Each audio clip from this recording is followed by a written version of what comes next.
Hey guys, Mike from Boyer Bows here. I wanted to do a demonstration of how I reduce the wood on the belly of the bow, and actually pretty much anywhere I'm taking a major amount of wood off all at once, and how I do that with my rasp. Now if you've got a better way of doing this, which is with the power tools, use them. But you know, instead of just coming on top here with your flat part and just kind of, that's going to take forever. And also, once this thing gets flat,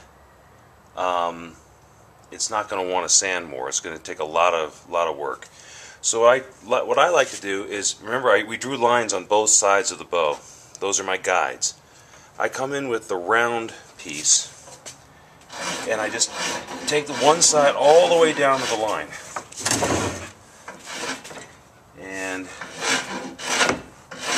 okay, because that's sort of an edge, and it cuts it down very quickly. So be careful not to overdo it. Alright, then I start rounding it off a little bit. And then I do the other side. I take it down to the line on this side. Just like that. And that leaves me this sort of rounded top part, okay? And then I come in and I just keep rounding, I keep rounding it off here, and then I round the top off and flatten it out.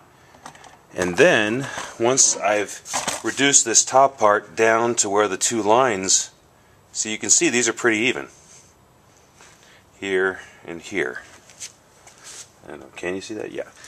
So then what I do is I come in and I just start, I don't want to get my, well, I just start reducing it down on both sides,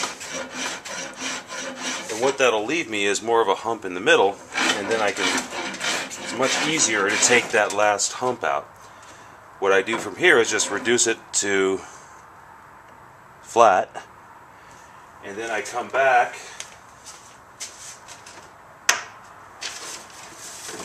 afterward.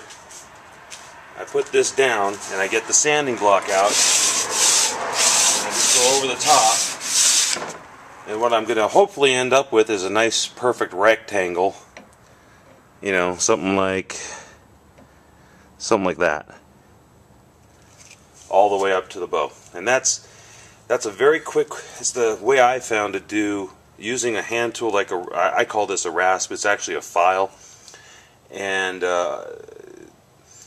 it's a very quick way of making this work for you if you don't have the power tools to work with.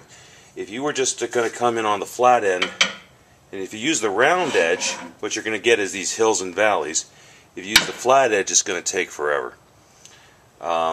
So again, one side, other side, down the middle. And I want to thank Flamefinger, who made the comment. And he described the process on the first video, and I agree with you completely, and that's how I do it. I just thought it'd be a good idea to post not only what I was going to show you, but what he was saying, and you know, what he was describing. That's how you do it. Anyway, this is Mike from Boyer Bows, working steadily towards step 2.